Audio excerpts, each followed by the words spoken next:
Today, the internet is invisible, in your walls, in your pocket, always on. But there was a time when getting online meant shoving a plastic disc into your computer and waiting through a screech an entire generation can still hear. For millions of Americans, AOL was not a service. It was the internet. A company so aggressive it mailed 30 million CDs in a single year, each for under $1, to build a walled garden worth over $130 billion. Then it sealed the largest merger in corporate history and recorded a loss of $99 billion. It started with the discs. On the factory floor, the numbers defied belief. In 1995 alone, AOL pressed and shipped 30 million compact discs, enough to reach nearly every household with a computer in America. The operation ran around the clock, with compact disc replication plants in California, Texas, and New York, churning out batches that sometimes topped 10 million units per month. Sony DADC, Philips, and JVC handled the mastering, while Midwest printers produced inserts and packaging at industrial scale. Each disc, with its branded artwork and shrink wrap, rolled off the line at a unit cost between 80 cents and $1.10. Floppy disks, still in circulation for early adopters, cost a little more, 50 to 70 cents each, with annual runs in the millions before compact discs took over. The logistics matched the manufacturing. Pallets of AOL kits moved from replication plants to regional fulfillment centers, then on to the postal network. The United States Postal Service bulk mail program offered discounted rates, 20 cents per piece for pre-sorted parcels under £1. Each mailing required a minimum of 200,000 units, but AOL's lists routinely topped 12 million addresses a year. Magazine partnerships added another layer. Offset printers bundled up to 1 million welcome kit boxes per issue for titles like PC Magazine and Computer World, each set containing a compact disc, a printed access card, and prepaid dial-up minutes. Retailers stocked floor displays with handout kits shipped via freight forwarders to every Best Buy, Circuit City, and Walmart in the country. Shipping and insertion costs hovered around 15 to 20 cents per unit, with a small bonus paid to retailers for each activated trial. The result was physical saturation. At its peak, the campaign accounted for a quarter of all compact disc runs in the United States market, with claims echoed in trade press and internal decks that half the world's promotional compact discs carried the AOL logo. The total spend on this direct mail arm reached up to $33 million in a single year, with per-unit costs kept under tight control by scale. But the price was not just measured in dollars. Environmental reviews estimated 200 tons of plastic disc waste generated annually, a side effect of a campaign that treated every mailbox as a potential gateway to the internet. For plant managers and fulfillment coordinators, it was an industrial feat, a consumer tech company running a logistics operation on par with the music industry, all to deliver a single message: insert this disc, and the world comes online. AOL's business model turned a relentless physical campaign into a predictable, high-yield revenue machine. The logic was simple: spend aggressively on plastic CDs and postage to fill the top of the funnel, then squeeze value from every new sign-up inside a tightly controlled ecosystem. In 1996, the company introduced a flat-rate plan at $19.95 per month, replacing the old hourly pricing and removing the last barrier to mass adoption. The move unlocked a surge in trial activations, fueled by the millions of CDs landing in mailboxes, magazine sleeves, and retail displays, but it also changed the economics of the entire operation. Flat-rate pricing gave AOL a stable, recurring cash flow. Internal metrics showed that for every 100 discs shipped, about 15 to 20 people converted to paid accounts, a conversion rate that justified the upfront spend on manufacturing and distribution. With average revenue per user peaking near $70 in 1998 and monthly churn hovering around 3%, the math worked. The cost to acquire a subscriber, even factoring in waste and non-activations, was dwarfed by the predictable stream of payments that followed. The company's finance team tracked ARPU and churn obsessively, knowing that every point of improvement meant millions in incremental profit. The walled garden model amplified these returns. Once inside AOL, users encountered a curated portal, news, games, instant messaging, and email, all designed to keep them from wandering off to the open web. This closed environment allowed AOL to sell targeted advertising at premium rates, with banner inventory booked months in advance by brands eager to reach a captive audience. The company's ad sales team could guarantee impressions and engagement, leveraging detailed user data that competitors couldn't match. In 1999, advertising revenue topped $1.5 billion, a direct result of the platform's ability to lock in attention and monetize every click. Physical distribution costs, ranging from 80 cents to just over $1 per kit, were treated as a calculated investment. The flat-rate model meant each new subscriber delivered steady, bankable income, while the ad business turned user engagement into a second revenue stream. By the late 1990s, analysts estimated that the average subscriber generated enough margin to cover acquisition costs within a year. AOL's entire growth engine was built on this cycle. Saturate the country with discs, convert a reliable share, then extract value through monthly bills and advertising deals. The numbers penciled out, at least while dial-up reigned and the walled garden held its grip. Subscriber counts didn't just climb, they exploded. In 1996, AOL reported 6 million paying members. By 1999, that number had soared to more than 22 million, outpacing every rival and transforming the company into the undisputed leader of America's online frontier. Analysts tracked the numbers with disbelief as each quarterly earnings call revealed another record: 10 million, then 16 million, then 20 million. The surge was relentless, powered by a flat-rate pricing model and an acquisition engine that blanketed the country in trial CDs and magazine inserts. Each new subscriber meant not just another monthly payment, but a captive audience for advertisers and a data-rich user profile for future upselling. Wall Street responded with unmatched enthusiasm.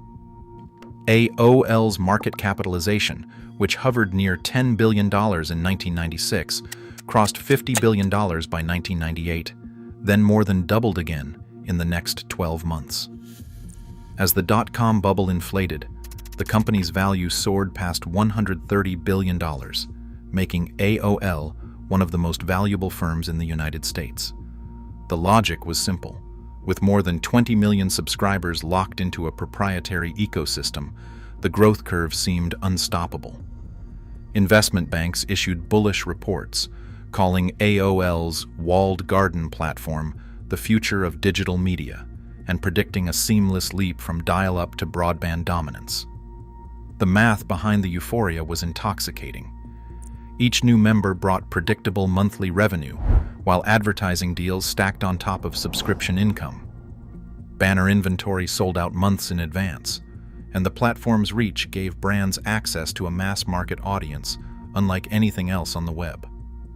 Internal projections showed average revenue per user peaking near $70 in 1998 and 1999, with churn rates low enough to keep the cash flowing. For every dollar spent on CD mailers and magazine kits, AOL could point to a growing river of recurring payments and advertising contracts. By late 1999, AOL's market capitalization had ballooned to over $130 billion, and its subscriber base was growing by more than 1 million every quarter. The company's stock became a form of currency, liquid, overvalued, and ready to be deployed in ever larger deals. Inside boardrooms and on trading floors, the consensus was clear. AOL's scale and lock-in made it not just a tech company, but a financial phenomenon. The only question left was how much bigger it could get, and what, if anything, could slow it down.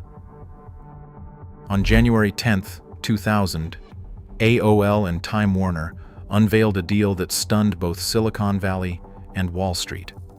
The transaction was pure dot-com-era bravado, a $165 billion all-stock merger, the largest in corporate history. For every AOL share, holders received 1.5 shares of Time Warner, instantly making AOL shareholders the majority owners of the combined giant.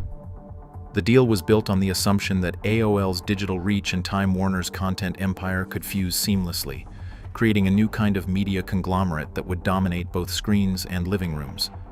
Steve Case, AOL's chairman and the architect of the deal, stood beside Time Warner CEO Gerald Levin as they described a future where the internet and traditional media would finally converge.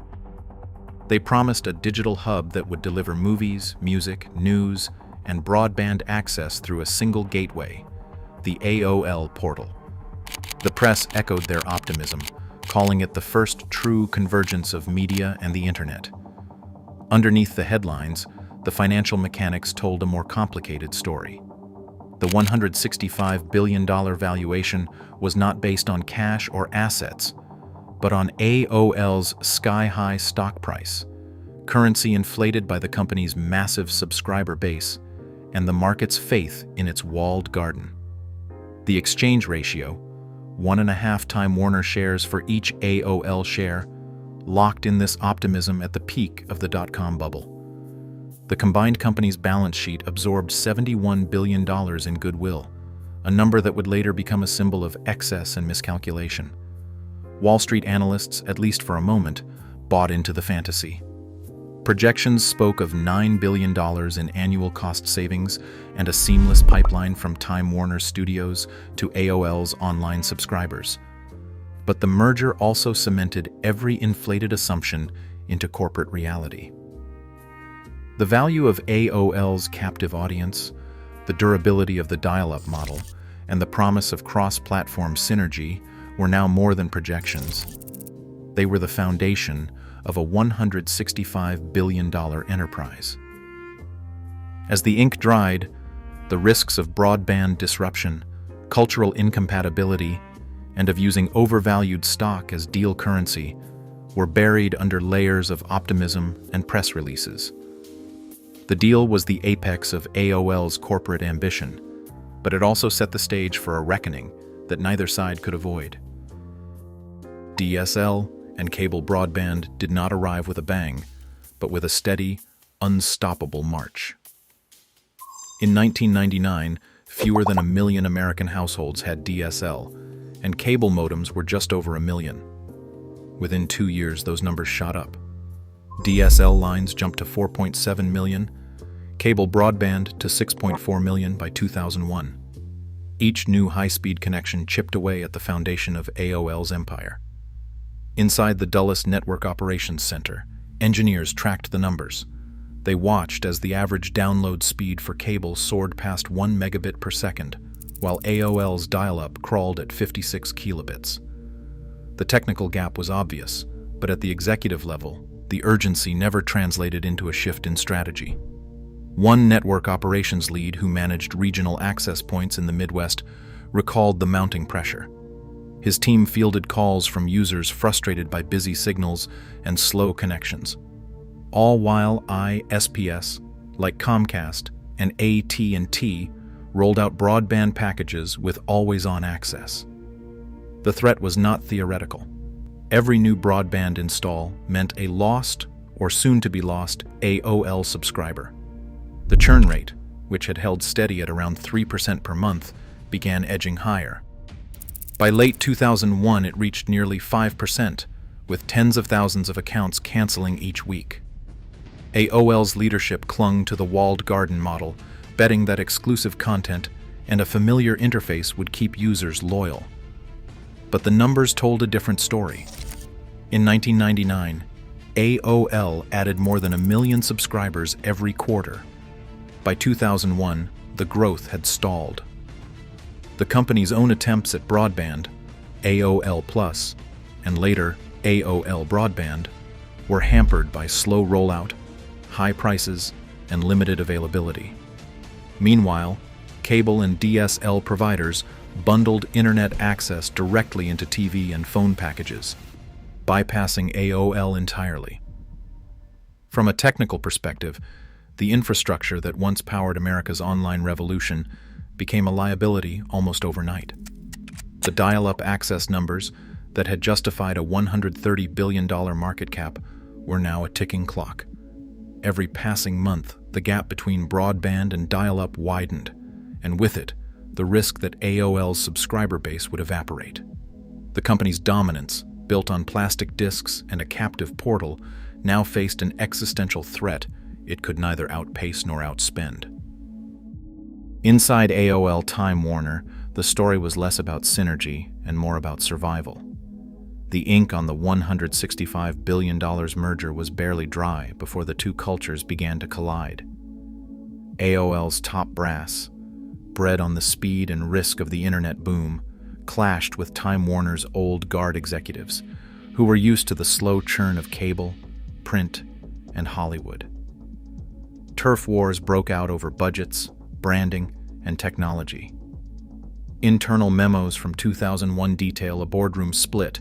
AOL's teams pushed for rapid digital launches and aggressive ad sales, while Time Warner's divisions dug in to protect legacy revenue streams. Technology platforms were duplicated, integration projects stalled, and a joint advertising strategy never materialized. The fallout showed up in the numbers. As broadband adoption soared, AOL's dial-up subscriber base shrank by millions. The company's revenue projections, once built on the assumption of seamless cross-promotion and digital growth, began to unravel. Quarterly SEC filings revealed the cracks. Subscription revenue dropped 12% from 2000 to 2001, while advertising sales fell 9%. Instead of the projected $9 billion in annual cost savings, the merged company posted a $1.2 billion operating loss in the fourth quarter of 2001 alone. But it was the accounting that delivered the final blow. The $71 billion in goodwill booked at the time of the merger, an abstract value tied to brand, customer lists, and the supposed future of digital media, had no foundation once the dot-com bubble burst. In 2002, AOL Time Warner was forced to acknowledge reality. The company filed a $99 billion goodwill impairment, the largest single-year corporate loss in U.S. history. The write-down slashed the company's book value from $185 billion to $86 billion in one stroke, wiping away the paper wealth created by AOL's inflated stock and the merger's wishful arithmetic. Markets responded with disbelief. AOL Time Warner's share price collapsed, erasing more than $200 billion in market value from its peak. Analysts pored over boardroom correspondence and SEC filings, tracing the collapse not just to broadband's rise or the end of dial-up, but to a deep failure of leadership, a merger built on hype, internal sabotage, and a refusal to adapt.